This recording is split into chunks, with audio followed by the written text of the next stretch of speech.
And welcome once again to Investor's Edge. I'm Adam Sarhan in for Gary Kay, who's out today. Today is Monday, September 8th, 2025. We have a great show for you tonight. As always, I want to thank you very much for being here.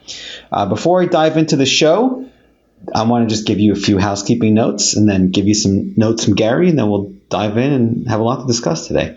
So first off, this is a show about you and your money and all of the fun points in between. Just as a quick reminder, if you don't get this show in your city, you can go to GaryK.com. You can listen live or archive. We are live Monday through Friday, 6 to 7 p.m. Eastern. Also at GaryK.com, you can follow Gary on X, formerly known as Twitter, by just pressing the button, or his name is at Gary Kaltbaum on X or on Twitter. Also at GaryK.com, you can subscribe to Gary's morning notes sent directly to your inbox every day. You can email Gary, ask about his money management services, or if you want more, a premium service is convictionleaders.com. That's Gary's premium service where he shares intraday updates, daily market webcasts. He shows you charts in the webcasts. He updates you throughout the day on what he's seeing, gives a pre-market report, actionable ideas, and a whole lot more. All of that's available at convictionleaders.com. All right. A few notes from Gary. The 10-year keeps heading lower, and that's good for the yields. Good recovery in some of the semiconductor stocks over the last week or so. Still needs plenty of work. And then we're getting some good reactions from big things like Broadcom, ticker symbols AVGO. That's more or less the highlights that Gary wanted me to convey to you. And then just want to make sure I'm not missing anything else. No, that seems about right. All right, perfect. So that's that. Now, other news. When I did the show, I think it was last time, in the week's days, when I did the show a few weeks ago, just recently, I talked about breakouts and the importance of them. I mentioned breakoutandsetups.com, and where I built basically a thing to help people find stocks that are breaking out and setting up in real time. Got a lot of positive feedback from everybody, so it's my pleasure. And the idea of listening to the market also resonated very well with many of you. At least that's what I've heard. People sending messages over to me and so on and so forth. So the idea that the market's speaking, let's talk about this for a little bit because it's important. And then our job is to listen. And then I'll go through some breakouts for today. There were a lot. I think there were over 25 or 30 breakouts and over 150 setups. So I'm not going to go through all of them, but I'll go through some of them for you. It is to be able to understand that our job is to be in harmony with the market. Period. Harmony with the market's my little play on the word harmony. But really, you want to be aligned with the market. For so many years, when I first got started, I used to fight the market. And I used to get very heated. I was also way younger. I started trading when I was a teenager. But in my 20s, really, these experiences I'm sharing started happening. And I realized that gets me nowhere. In fact, it's a losing proposition. In our Wall Street language, ROI is return on investment. It gives me a negative ROI. Now I know that with some salt and pepper in my hair and a little bit, a few more decades under my experience under my belt, you learn certain things, right? So one of the biggest things is that the market's speaking and my job is to be in harmony with it. So how do we make money? If that's the ultimate goal, think of it like this. First principles thinking, right? If you go back and look at a lot of the big investors, you look at Elon Musk is famous for making this part of his business, is that he always just simplifies things, and when he's done, he simplifies them some more to first principles thinking. What is the absolute necessity here to get the job done? Right? In school, they teach our kids to simplify fractions. When you look at the market, you're buying and selling stocks, commodities, currencies, crypto, whatever it is that you're buying and selling. For the purposes of my conversation with you, I'll talk about stocks, but it applies to any freely traded market. The idea is real simple, is that you want to be able to make sure that you're way ahead of the game and that you understand the principles, right? What actually moves the needle? Risk and reward. That's it. Doesn't matter if you're buying Apple or Tesla or Nvidia or Bitcoin or crude oil or gold, silver, orange juice. Doesn't matter. What matters is three important things. First, entry price. These are my three questions I always ask before I enter. Where am I going to enter before I enter? So entry price. Exit price if you're trading. Long-term investing, different conversation. I'm talking about for intermediate term trading and less under that. weekly charts, monthly charts, intermediate term positions, hold it for a few months, even a few years, few weeks, few days, all that kind of stuff this applies to. You buy and hold it for 20 years, complete different conversation. But for everything else, this applies. So where am I going to enter? Where am I going to exit? And how much am I going to risk if I'm wrong? And going into it with the understanding that if you're an active trader, most trades aren't going to work, and that's okay. As long as when you're wrong, the risk is small, and when you're right, the wins are bigger than the losses over a big enough period of time. That's really it. Nobody that I know gets rewarded on their statements, their brokerage statements, if the company's earnings beat estimates, guidance went up, or increased guidance, or lowered guidance, or their volume went up, or their price to book ratio, or their PE ratio, or their balance sheet, or income statement. One thing shows up on your statement, on your brokerage statement. It's just price. So being in harmony with the market is so powerful. Now, asking yourself, what do you really want as an investor or a trader, is another superpower, because it allows you to align what you're doing or what you want to do, your objectives, with your actions. If I want to make money, that's a whole different skill set and focus than if I want to be right. Notice, I'll say it again. If I want to make money investing and trading, it's a whole different focus, mindset, skill set than if I want to prove that I'm right. When I first got started, I didn't understand that difference. I would just fight, and I want to be right, and that's all that mattered to me. I just wanted to be right. And of course I wasn't, and I would lose, and I didn't understand risk, and so on and so forth. So it's where do you enter, where do you exit, how much do you risk when you're wrong? Those are my three magical questions. And understanding to be wrong a lot, just like in baseball, the best baseball players average 3 hits out of 10 pitches. So that means 7 strikeouts. Okay, and they're the best of the best, because it's asymmetric risk to reward. When they're wrong, they're wrong one. They're one out when they're wrong. When they're right, if they hit a grand slam, they could be up more than one, right? 3, this is 1 person on base, 2 people on base, and then, whatever it is, right? 4 is the highest, 3 people on base, and then the actual batter. So that's 4 points when they're right, if they crack a homer. And if they're wrong, they strike out. They're out 1. That's big returns when they're right and small risk when they're wrong. So that's big. Next, when you look at investing, not knowing, it's uncertain, right? Nobody knows what's going to happen next week, tomorrow, next week's, next year, whatever the case is. It's really important. How do you navigate the unknown? It's risk reward.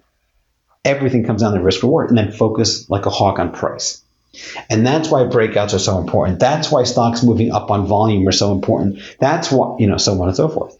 Vladimir, I understand what you're saying. You want to listen to the market, be in harmony with the market. I want to make money more than I want to be right. Okay. My goal is to make money. Then egos kind of pause, put it on the side for a little bit, understand you're going to be wrong a lot, and that's okay. Your trading has nothing to do with you as a person. It's nothing to do with your worth, your sense of value, your esteem, how you feel that day. It's important to separate it and understand it's an infinite game. The markets are always going to be there. They're going to outlive me, outlive all of us. And that's okay if you have proper structure, rules, discipline in place to navigate that. This way, you don't have to go all in on one trade. Oh, I just got to get out. And then you take massive risk, and the size of the position is way too big, and then you end up selling out when the market or the stock pulls back just a hair because it's too big of a position for you, right? You lose sleep at night, whatever. So sizing the position is important. Having the right position is important, being in the leaders, and then being in harmony with the market. In other words, long in a bull market and either out or short in a bear market. Really that simple. And there's only 3 ways the market can move or your stock can move, up, down, or sideways after you buy it.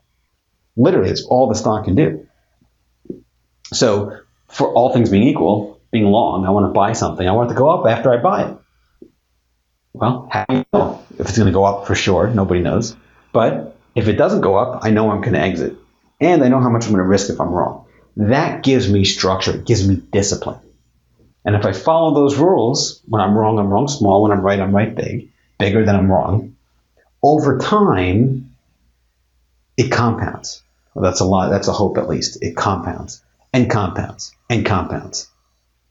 And staying focused on the leaders is super important. This morning, I take my kids to school every day, and we leave the house, and my daughter's in the car, my son's going towards he wants to check the mail.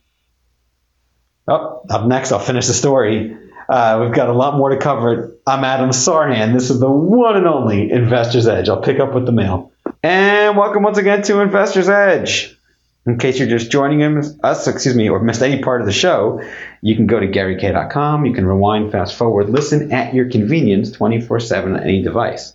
All right, we left off with the mail. So focus, right? What's the point of the story? We leave. We're supposed to get in the car, and my son wants to go check the mail. I'm like, nope.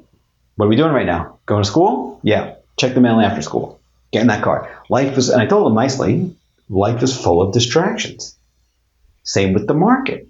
I mean, it's such a parallel, unbelievable parallel. So many stocks going up, down, sideways, this news headline, that news headline, and most of them don't even matter. Yeah, sure, I'd like to go check the mail. He finds it fun checking the mail. He's still young. He's still in elementary school. So, hey, it's a fun thing for little kids to do is go check the mail. Sure. It's even fun for adults to do every once in a while if you expect something good. Sure. But the time and place. We're trying to go to school. We want to beat the car line. Timing is very important, but more importantly, I'm trying to teach him how to stay focused. Of course, I did it in a loving fashion, doing it nicely and all that fun stuff, and use it as an opportunity to learn. Because before we opened that door to go outside, the objective was to get in the car. And then he opens that side, he sees the mailbox. Mailbox happened to be open. That's what caught his attention. And he walked over towards the mail. I'm like, whoa, what's going on? Stay focused, right?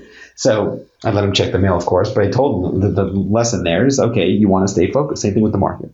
How many times I find the stock, oh, it's breaking out, or oh, it's going up, or oh, it's bouncing off support, or. And then I just forget about it. And then it takes off without me. Happens a zillion times. Look, there's a leading stock right now, Palantir, ticker symbol PLTR, had a big run this year from April from 66 all the way up to 190 back in August, and now it's pulling into the 50-day.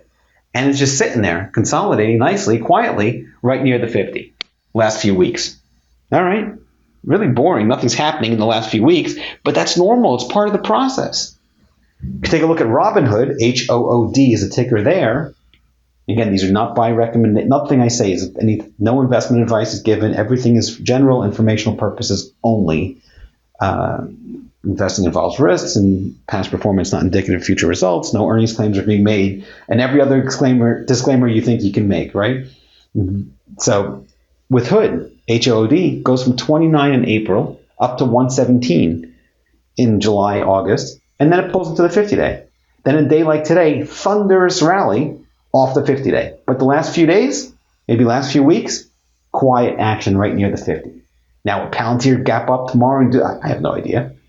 But it's again, like Gary says, it's a familiar photo album. When you go through photo albums, you're looking for familiar faces. When you go through thousands of stock charts, you begin to see patterns. You do it year after year, day after day, year after year, so on and so forth. Okay, great. I've seen this before many times.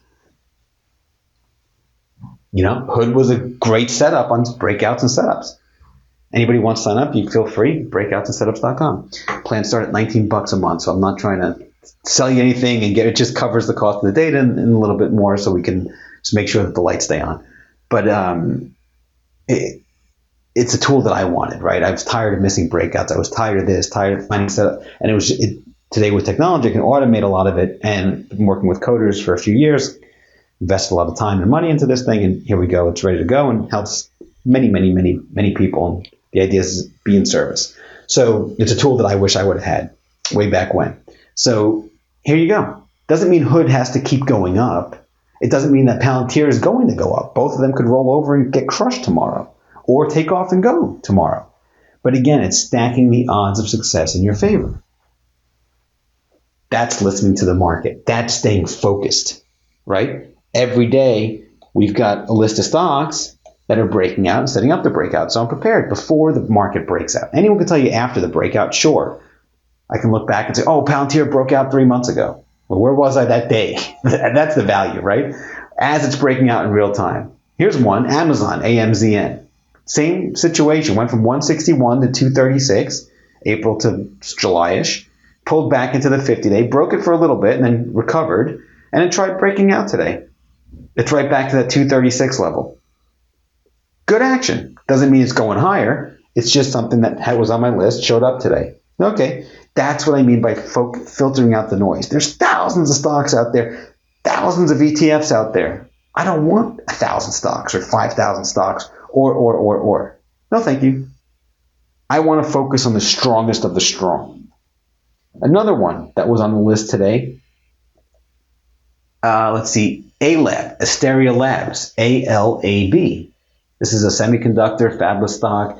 EPS rating is 82 out of 99. The composite rating is 99. The relative strength rating is 98. Best rating is 99 for all of these ratings. So it's a highly ranked stock. Average daily volume is 5.6 million shares. It breaks out on volume to a new high. That's a good looking breakout. All-time high, by the way. So this stock went from, 47 back in April, all the way up to 199, 47, interestingly enough, back in early August. Pulled back into the 21-day. This guy didn't even pull back into the 50 because he's so strong, and then breaks out today on thunderous volume. He basically moved sideways for about 4 weeks. Since, he had an earlier breakout of near 100. Since July, when he first broke out of a nice long base, ALAB has been up every single week except for 1 week. And the 1 week, he ended in the upper half of the range. So again, it's listening to the market. Doesn't mean ALAB has to double from here or triple from here or quadruple from here. I just want to see it. I want to see the stocks that are breaking out. That's the market speaking. It's nonverbal. I understand that. But when it's connecting dots. Like the kids, they draw that little dot, dot, dot, dot, dot, and they draw the whole thing and they get a flower, they get a dinosaur. Okay, great. It's one dot at a time. So basically you're in a situation now where the environment is strong. We're in a bull market. It's really important to listen to the market, and all the time listen to the market. Back in March and April, it was a complete different, the market was singing a complete different tune. It was a complete different complexion, like Gary says, right? So again, focusing on those breakouts, it's a way of staying focused. So I don't go check the mail and check my phone and text messages and this, that, and the other thing. No, I'm laser focused on leaders. Because again, I want stocks that go up after I buy them. So I want to find stocks that are breaking out and also stocks that are setting up to break out in real time, by the way. This updates all throughout the day. Pretty soon we're going to add extended hours, historical breakouts, and some movers. But for now, it's breakouts and setups. But we've got a lot of requests coming in, so we're going to do our best to accommodate. But again, you don't need that. You can just go online and go to any charting service that you do. But it's doing the sit-ups, right? Look for stocks moving higher on volume. Sort stocks all day by percent price change. I want to see which stocks are up the most on any given day. Forget if they're breaking out or not. I don't care if it's rallying from a 52-week low or it's a mid-level base or if it's just up a lot. It's a great way to find out which ones are moving. That's where the money's flowing, especially if they do it on volume. All right, up next, we've got a lot more to cover. I'm Adam Sarhan. This is the one and only Investor's Edge.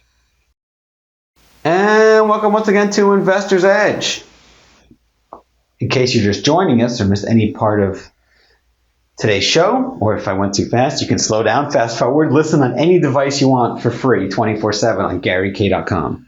All right, market closed higher today. NASDAQ was up about 98 points to 21,798. The S&P 500 was up about 13 points to 6,495. And the Dow was up 114 points to 45,514.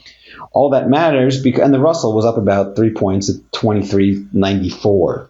So all that matters because, okay, let's take a look at the week ahead. Right? We spoke about listening to the market, spoke about price volume. I can come back to that later, but I really want to just focus on helping you. Again, everything I'm doing here is I'm thinking to myself, like, what do I want to hear, right? These timeless lessons, helping you make sense of all of the incoming data and everything that's being just nonstop sent to us, right? So this week, big news, inflation. We're getting towards the end of the quarter. The next few weeks, the quarter's over, starts over October 1st. Okay, great. The last few weeks of September, or every quarter really, earnings start to taper off. Doesn't mean we don't have any earnings. No, we do have earnings this week. Adobe's reporting earnings. I believe, when is that? Oracle's reporting earnings. GameStop's reporting earnings. Synopsys reports earnings. Chewy reports earnings. So we have earnings coming out later this week, but not in the same, I guess, same intensity like we did at the beginning and middle of the quarter.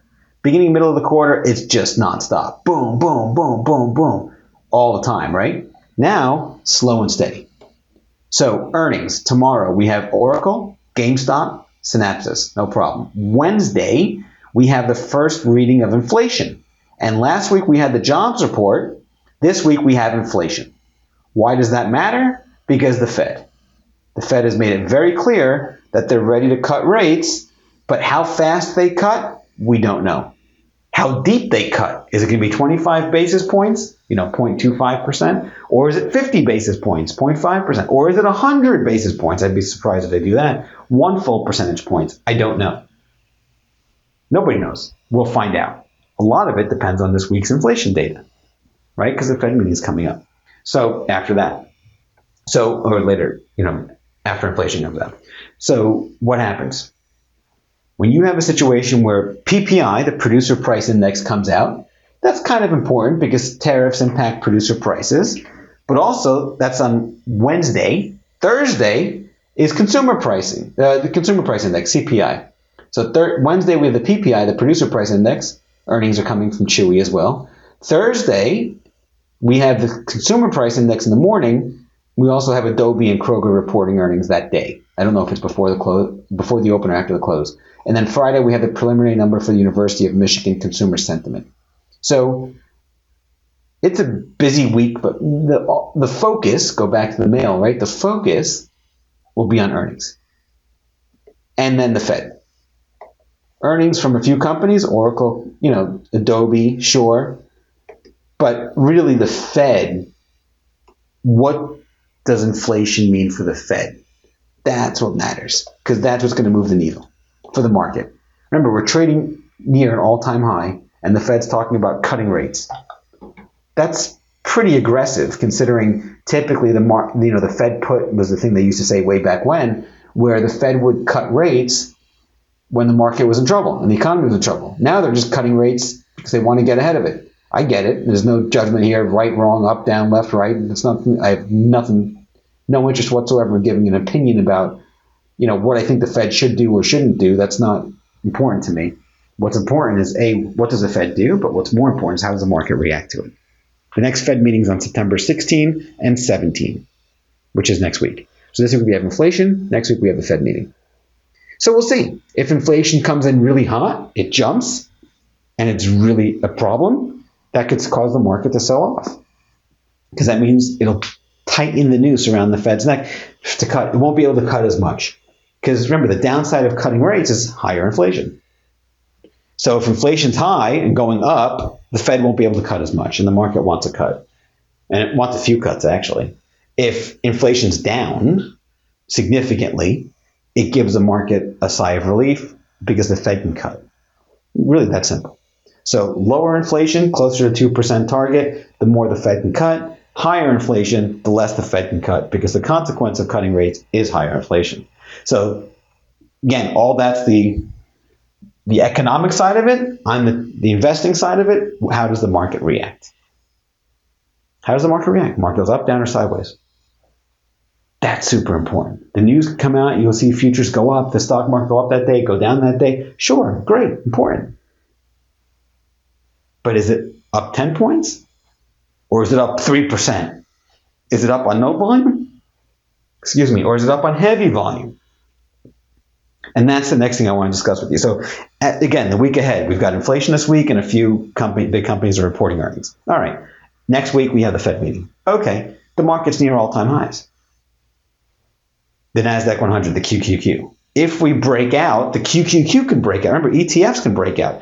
Indices break out. The S&P 500, the SPY, or the Dow, the DIA, or the small cap Russell 2000, IWM.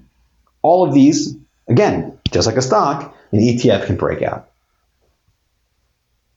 And some breakouts work, some breakouts fail. And that's okay. That's also part of the process. And being able to navigate that, it's important.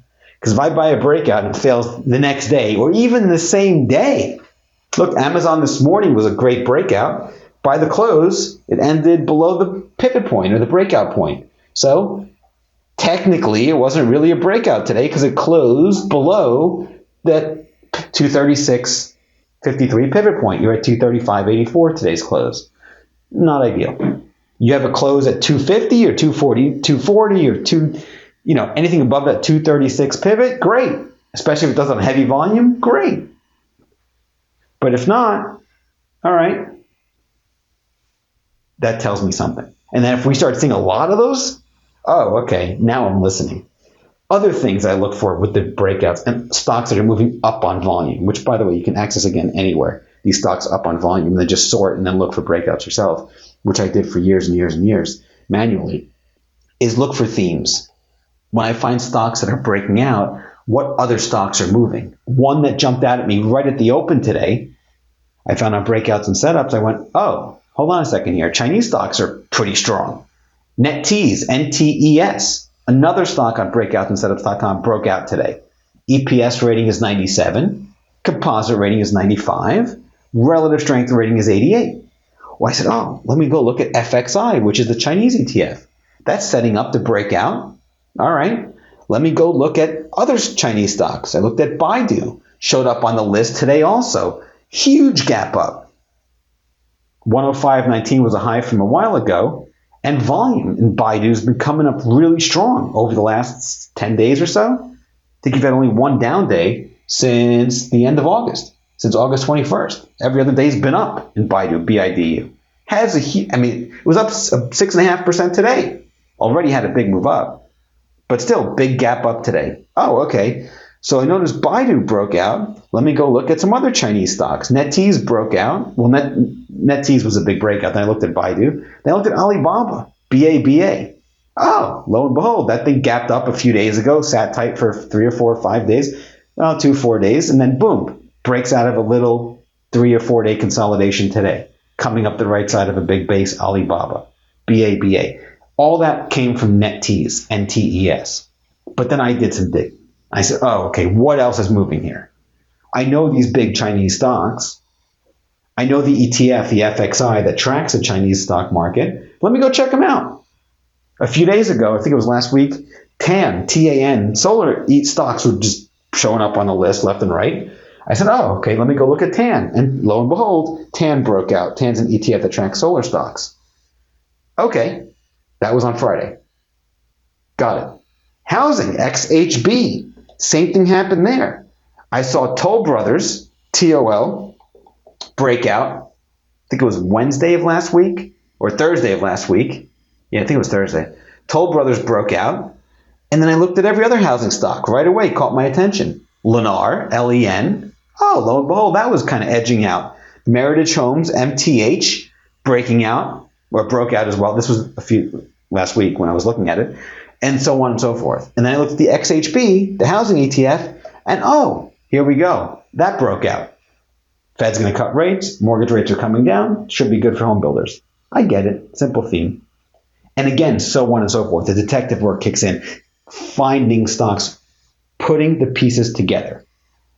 All right, connecting dots. Up next, we've got a lot more to cover. I'm Adam Sarhan. This is the one and only Investor's Edge.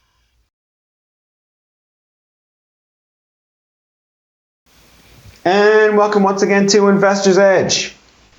In case you're just joining us or missed any part of the show, you can go to GaryK.com, rewind, fast forward, at your convenience 24/7, all for free on GaryK.com.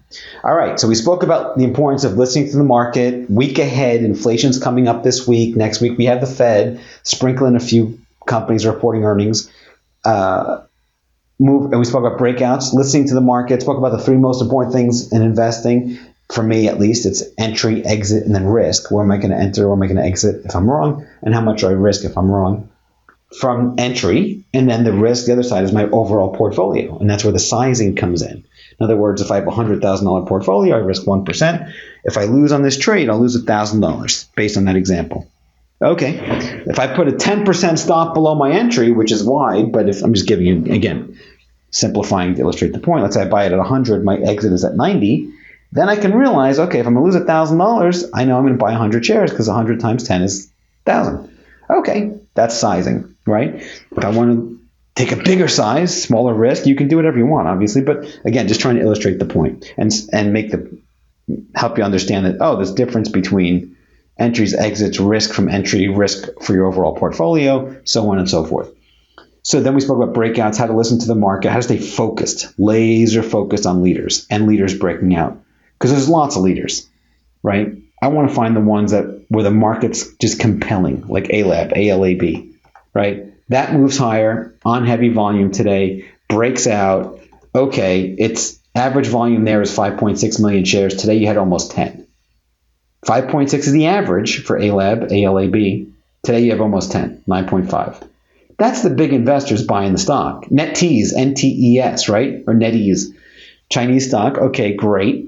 733,000 shares on average. Today you break out to a new high on 1.1 million shares. Again, average volume 733,000. Today you broke out on 1.14 million shares. Not Aunt Mary and Uncle Bob doing the buying, like Gary says, right? And it broke above resistance. For the last few months, every time NetEase, NTES, got above let's say 140, every time it got near 141, it would sell off. It got as high as 139, sold off down to 122, bounced again to 138, 137, fell down to the 50-day moving average. Finally today, gaps up and does it on volume. Again, that's the big institutions doing the buying. Now, if this rolls right over tomorrow and fails, so be it. That's okay. It could happen. But if it keeps going, hey, that's important. Gold, GLD, another one that broke out. This was 2 Fridays ago, a week and a half ago, whatever it was, 2, 4, 5 trading days ago, and 6 days ago. So let's go, I think it was 2 Fridays ago, but not last Friday, the Friday before. But either way, recently GLD, look at a ticker symbol GLD. It's gold. Broke out of a very nice, long, multi-month base going back to April. Gold, another thing to do is sort by percent year-to-date change. So I look for leaders. I want to sort them by the strongest stocks, strongest ETFs, strongest markets, up year-to-date. Gold, I believe, is up 2 times, maybe even 3 times the S&P 500 this year in 2025. Big rally, moved sideways for months, back into January, February, rallied again to April, moved sideways all the way up until August, and then boom, broke out. And now, so far, the breakout's working. I'm not going to buy it up here. It's extended, but the day it broke out, I want to see it. That's an example of a good breakout. Now, let's see if it works. Now, it doesn't work. It could roll over and fail. Who knows? All I know right now, that's a good example of a breakout. That worked. And if the breakout fails, let's say, you're trading between, I'm going to create a hypothetical example here, 100 and 105 for 6 months. Every time it gets to 105, that's called resistance. It sells off to 100, that's support, and then bounces to 105, resistance, support is 100. 6 months later, finally one day it breaks above 105 on monster volume. That tells you it's not Aunt Mary, Uncle Bob doing the buying. So that's important because that tends, if that works, that's how all big stocks double and triple and quadruple. They have to just about every stock I've ever studied broke out of a base. Could be a short base, a few days base, a few weeks or a few months, but they break out, they go sideways, break out, go sideways. And that's how we got the expression, the market takes the stairs up and the elevator down. Stairs up, goes up, sideways.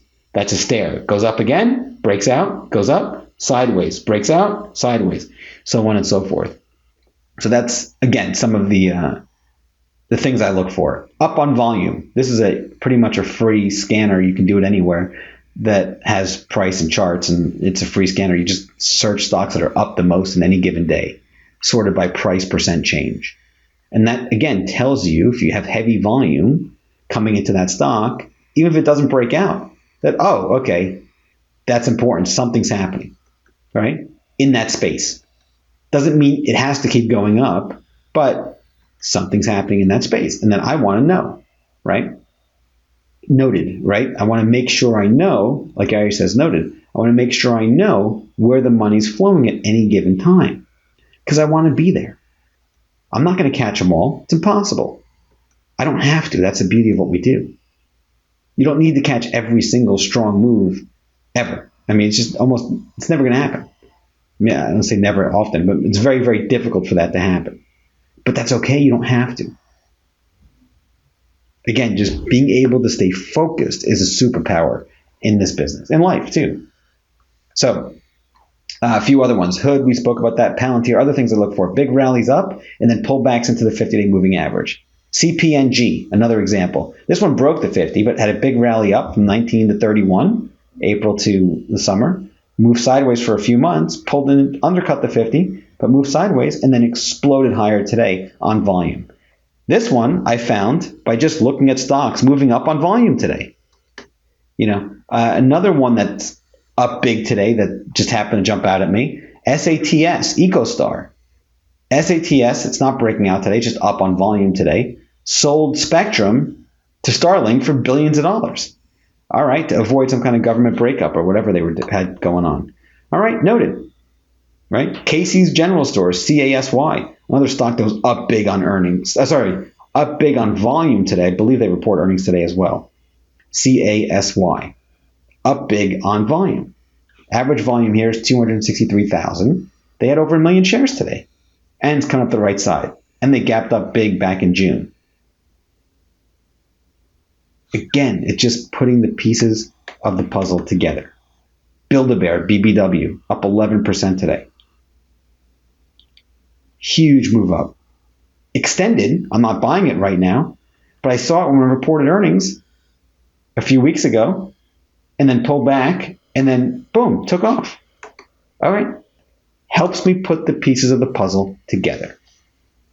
All right, I believe that's all the time we have for today. As always, I want to thank you very much for being here. This is a great pleasure. And hopefully I'll speak to you again soon. Take care, everybody.